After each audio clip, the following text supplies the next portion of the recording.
sudah waktunya kita menerbitkan sebuah buku mengenai hukuman mati. Sebab belum ada satu studi yang cukup komprehensif mengenai hukuman mati diterbitkan dalam bahasa Indonesia. Saya selalu mengatakan pada banyak kawan bahwa Indonesia is a violent society. Kalau membaca tulisan saudara Wilson yang ada dalam buku ini, tulisan itu menggambarkan sejarah kelam Indonesia sejak zaman Amangkurat, sejak zaman kerajaan Banten, kerajaan Aceh, dan sebagainya, di mana hukuman mati itu betul-betul sangat kejam dan brutal dilakukan terhadap musuh-musuh politik mereka, terhadap mereka-mereka yang dituduh melakukan tindak pidana, dan mereka yang tidak disukai oleh raja. Dan kekejaman itu begitu luar biasa kalau kita membaca, sehingga kita tidak punya harapan ya untuk bisa membangun manusia yang punya respect terhadap kemanusiaan kalau melihat kekejaman itu. Saya bersyukur bahwa sebetulnya dalam sejarah Indonesia pernah satu waktu ketika Raffles, ya, Letnan Jenderal Gubernur dari Inggris yang berkuasa di Indonesia, bahwa pada masa Raffles hukuman mati sebetulnya sudah ditiadakan di Indonesia. Tapi sebelum itu dan setelah itu, sejarah Indonesia penuh dengan hukuman mati. Pemerintahan Jokowi memecahkan rekor eksekusi mati dalam waktu 1 tahun. Jumlah eksekusi yang dilakukan oleh pemerintahan Jokowi lebih besar sebetulnya dari jumlah eksekusi yang dilakukan pada pemerintahan Susilo Bambang Yudhoyono selama 10 tahun. Dan kemungkinan bahwa akan ada eksekusi gelombang ketiga, saya kira kita patut cemas, patut prihatin, apakah right to life yang dijamin oleh konstitusi, oleh Undang-Undang Dasar 45, itu masih akan terus dilanggar dengan segala macam alasan melakukan eksekusi terhadap mereka-mereka yang dituduh bersalah. Nah, mohon dicatat juga bahwa kalau banyak di antara kita yang ada di sini menolak hukuman mati, bukan berarti bahwa kita tidak mengakui ada kejahatan, dan bukan juga tidak menghendaki mereka tidak dihukum. Kita menghendaki penjatuhan hukuman seberat-beratnya, apakah itu hukuman seumur hidup tanpa remisi, hukuman penjara, dan hukuman tambahan lainnya, tapi bukan hukuman mati. Kita mengetahui bahwa mayoritas negara di dunia, lebih dari 160 negara, sudah menghapuskan hukuman mati. Sebagian besar menghapuskan hukuman mati secara absolut, tapi juga ada yang melakukan moratorium hukuman mati, baik itu de facto maupun de jure. Sekjen PBB mengatakan bahwa dalam abad ke-21 tidak ada tempat lagi buat hukuman mati di dunia.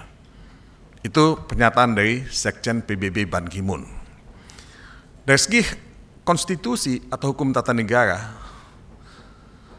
kita sudah menjamin hak untuk hidup, menjamin right to life.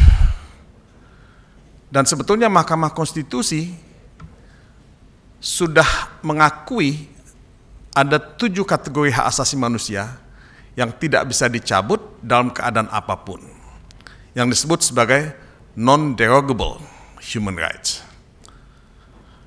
Hak asasi yang tidak dicabut dalam keadaan apapun oleh siapapun. Walaupun belakangan putusan yang sudah sangat bagus itu dianulir dalam putusan setelah itu mengenai hukuman mati. Nah, dari segi pidana, kriminologi, selalu dikatakan bahwa hukuman mati itu menimbulkan efek jera. Kalau kita membaca banyak penelitian di dunia, tidak pernah ada bukti empirik yang mengatakan bahwa hukuman mati itu menimbulkan efek jera atau deterrent. Di Amerika, di Eropa sekarang ini, hukuman mati kebanyakan sudah dihapuskan.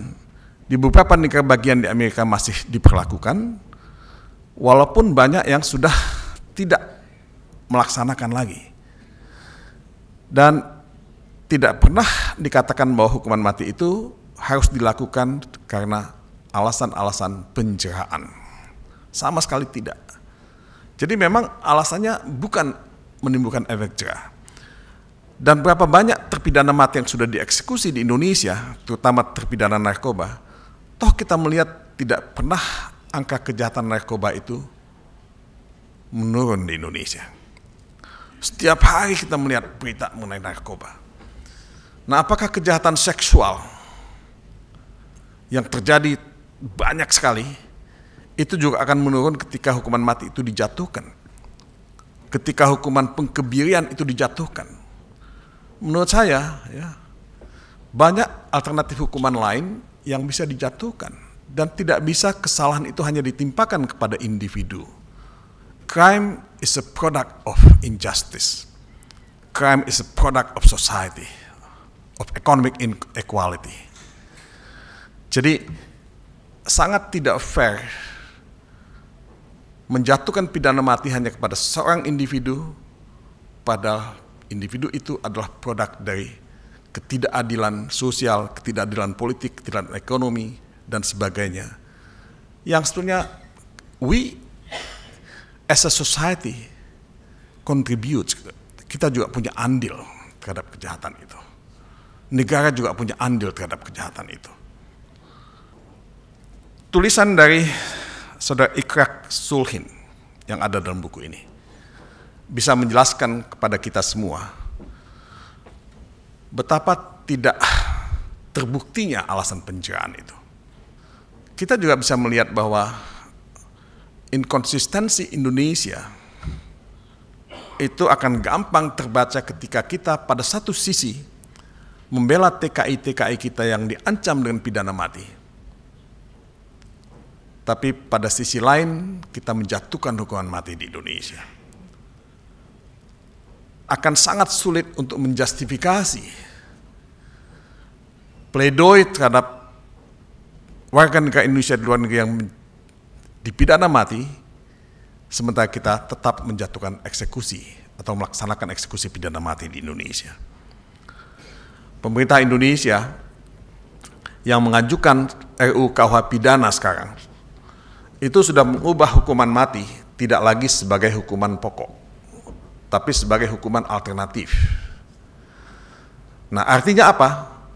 Terpidana mati itu akan punya waktu 10 tahun untuk membuktikan bahwa dia bisa berubah, dia bisa menjadi baik, dan dengan demikian dia mendapatkan hak untuk diubah hukumannya menjadi seumur hidup atau hukuman penjara. Jadi ada second chance yang diberikan. Nah, mungkin ini Indonesian way gitu. Walaupun saya pribadi dan banyak kawan-kawan tetap punya objektif, one day Indonesia harus bisa menghapuskan hukuman mati. Karena itulah ya tujuan kita berbangsa sebetulnya, memuliakan manusia. Ya. Nah, menghadapi gelombang ketiga eksekusi pidana mati yang akan segera dilakukan setelah Idul Fitri, saya berharap buku ini bisa menjadikan semacam rujukan buat mereka yang masih akan melakukan eksekusi, bahwa kebijakan itu, keputusan itu salah, ya, dan tidak akan menyelesaikan persoalan kejahatan ataupun narkoba yang kita hadapi.